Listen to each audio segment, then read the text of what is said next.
Hi, welcome to our Sri channel. నా ఛానల్ని ఎవరైతే మొదటిసారి చూసినట్లయితే ప్లీజ్ సబ్స్క్రైబ్ చేయండి. అలాగే ప్లేలిస్ట్లో స్టార్టింగ్ నుంచి ఆర్డర్లో ఉంటాయి, ఇంకా అవన్నీ వినండి. ఇక స్టోరీలోకి వెళ్దామా? నిన్నే విరిస్తా పార్ట్ 39. ప్రియా బయటికి వెళ్ళడం ఆలస్యం. ఇంకొక సెకండ్ కూడా ఆ గదిలో ఉండలేక తన రూమ్కి వెళ్ళిపోతూ ఒక్క సెకండ్ ఆగి కిచెన్లో ఉన్న ప్రియాని చూశాడు కౌశల్. ఆమె పరుగున కిందకి వెళ్ళిపోయి కిచెన్లోకి వెళ్ళి ఆపకుండా వాటర్ బాటిల్లో ఉన్న వాటర్ని మొత్తం దించకుండా తాగేసింది ప్రియా. నిన్న రాత్రి అతని చేతుల్లో నలిగిన నడుము కమిలితే ఇప్పుడు 2 చేతులు గట్టిగా పట్టుకోవడం వల్ల మణికట్టు మొత్తం కమిలిపోయింది ఎర్రగా.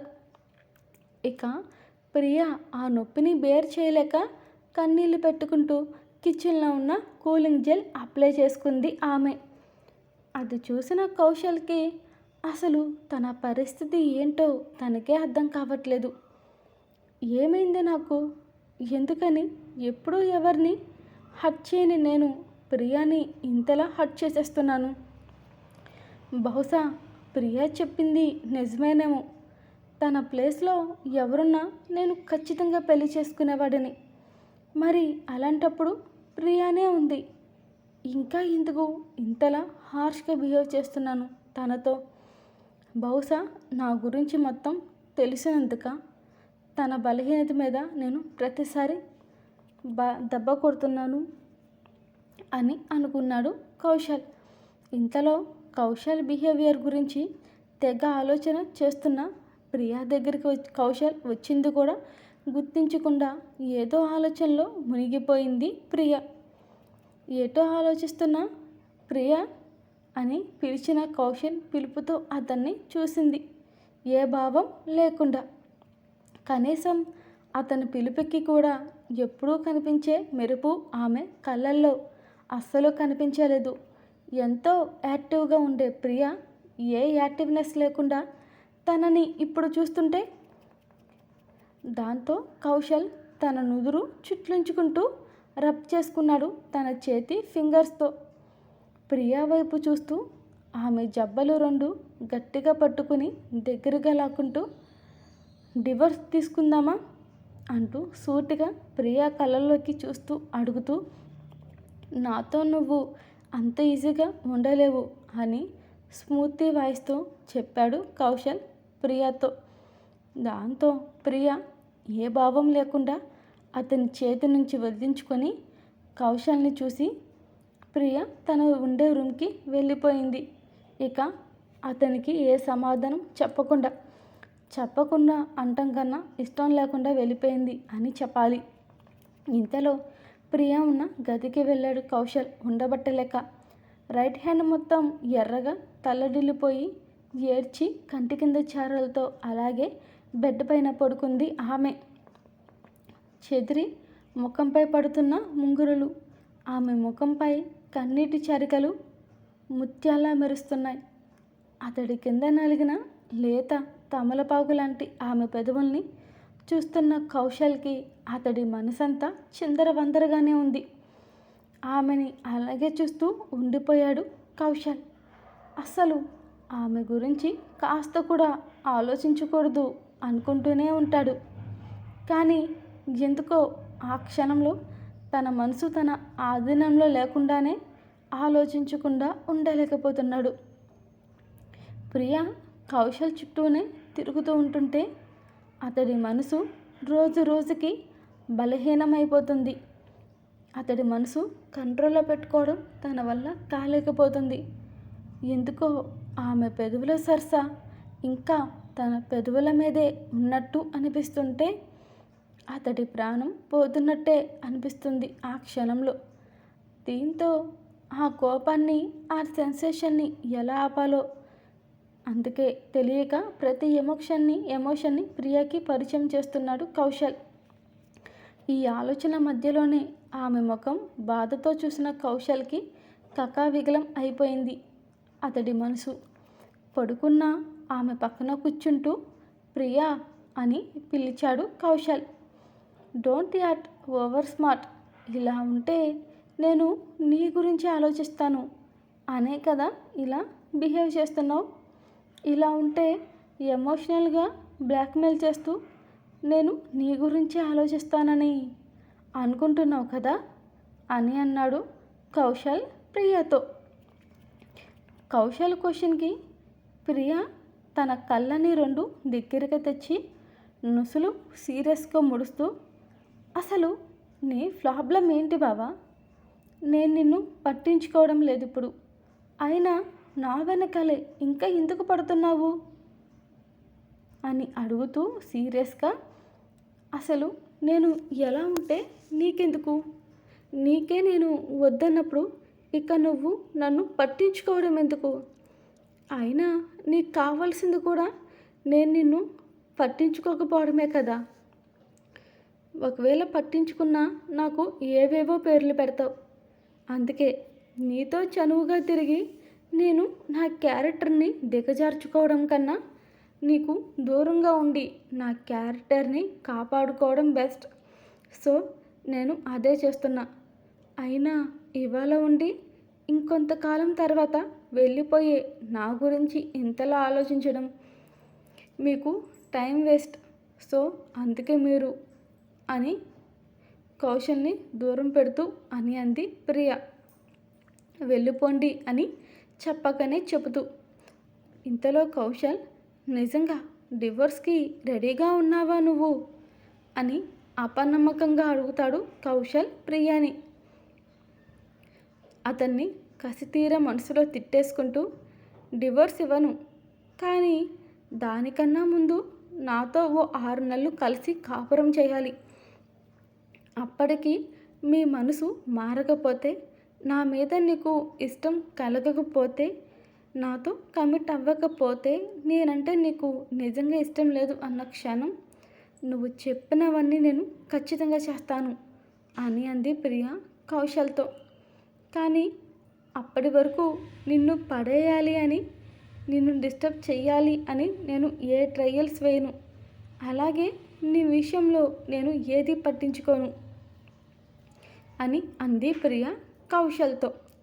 ప్రియ మాటలకి ఒళ్ళు మండిపోయిన కౌశల్ ప్రియాని అదే బెడ్కి ఇంకాస్త గట్టిగా తన భుజాలు పట్టుకుని అదిమేస్తూ కోపంగా, ఓకే ఫైన్, ఇంకెప్పుడు నా విషయంలో నీ లిటిల్ ఫింగర్ కూడా ఇన్వాల్వ్ అవ్వనేకు అని కౌశల్ కోపంగా ప్రియాతో అంటే, ఇకపై నా విషయంలో కూడా నీ ఇన్వాల్వ్మెంట్ ఉండకూడదు బావా అని అంది ప్రియ కూడా. ప్రియ అలా ఇద్దరిని వేరు చేసి మాట్లాడితే ముఖం మొత్తం మన్నించుకుంటాడు కౌశల్. ఇక నువ్వు వెళ్తే నాకు నిద్ర వస్తుంది బావా, నేను పడుకుంటాను అని అంది ప్రియ కౌశల్తో స్మూత్ వాయిస్తో. ఓకే ఫైన్, బాగా పడుకో అని ఇక ఆమెని అనడానికి ఏం మాటలు లేక పళ్ళు నూరుకుంటూ ఇద్దరి రూమ్స్కి అటాచ్డ్గా ఉన్న బాల్కనీలోంచి వెళ్ళిపోయాడు కౌశల్. ఉదయాన్నే లేచిన ప్రియ తన మనసు అసలేం అర్థం కాక స్నానం చేసి పూజ కోసం గార్డెన్లో ఉన్న ఫ్లవర్స్కి వస్తుంది ఆమె. ఆమెని చూస్తూ కౌశల్ జాగింగ్కి వెళ్ళాడు, వడిలిపోయిన ఆమె ముఖాన్ని చూస్తూ. కౌశల్ వెళ్ళడం చూసిన ప్రియ, దొంగ సచ్చినోడు, డివోర్స్ అనగానే ముఖం రాత్ర ట్యూబ్లైట్లా వెలిగిపోయింది.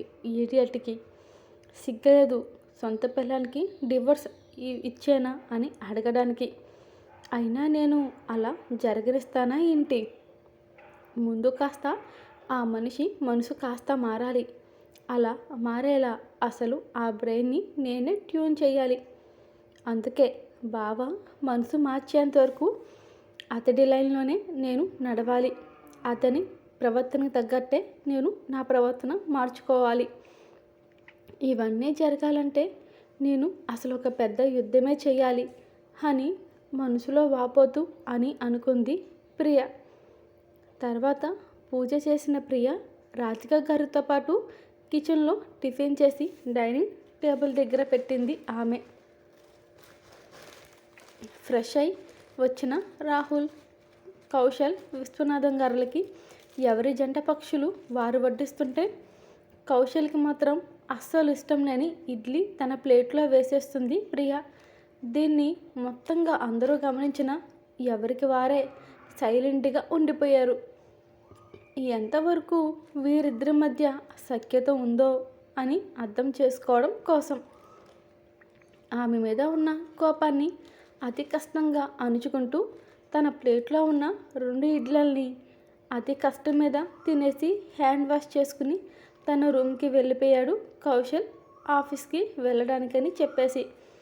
ఇక మీదట ప్రియా మీద కోపం చూపించకూడదు అనుకుంటున్నాడు, కానీ ప్రతి నిమిషం అతడు ఆ విషయంలో ఫెయిల్ అవుతూనే ఉంటాడు అన్న సంగతి ఆలోచించి ఉండడు అస్సలు. ఇంతలో ప్రియా కూడా టిఫిన్ తినేసి మిర్రర్ ముందు రెడీ అవుతున్న కౌశల్ డియో పర్ఫ్యూమ్ బాటిల్ని స్ప్రే చేసుకుంటూ ఉండగా అతడి ముఖం మీద ఒక కవర్ పెట్టింది కౌశల్ రూమ్కి వచ్చిన ప్రియా. అదేంటో అర్థం కాక వాట్స్ దట్ అని అన్నాడు కౌశల్ ప్రియాని చూస్తూ. నా రెసిగ్నేషన్ లెటర్ అని అంది. బహుశా నేను ఆఫీస్కి వచ్చిన నువ్వు నా క్యారెక్టర్ని దిగజారిపోయింది అనేంతలా మాట్లాడతావు. అది నా ఒక్కటి దాని ముందు ఆగితే పర్లేదు, అందరి ముందు అంటే ఆ మాట నేను పడలేను.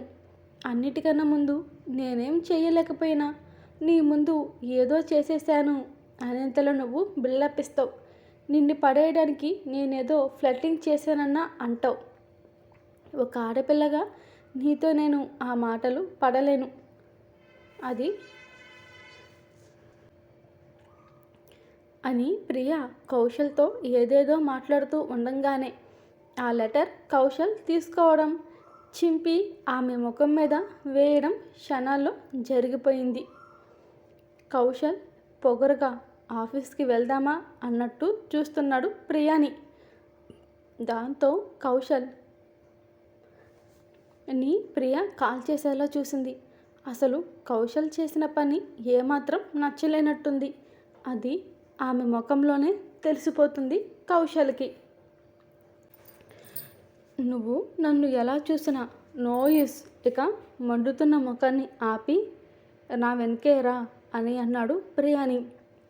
కౌశల్ నడుస్తూ ఇంకా రూమ్ దాటుతున్న కదలకుండా మెదలకుండా అలాగే ఉన్న ప్రియాని చూస్తూ, ఇప్పుడు నీకై నువ్వు వస్తే మర్యాదగా ఉంటుంది, లేదు నేను నా పద్ధతిలోనే తీసుకువెళ్ళాను అంటే ఆ తర్వాత నువ్వు దౌర్జన్యం ఇంకేదో చేసేసాను ఎక్సెట్రా బ్లా బ్లా అని నువ్వంటే అస్సలు ఊరుకోను అని కౌశల్ అంటూ ప్రియా వైపు అడుగులు వేస్తుంటే, అవసరం లేదు అంటూ కౌశల్ రూమ్ దాటి బయటికి వచ్చింది ప్రియా.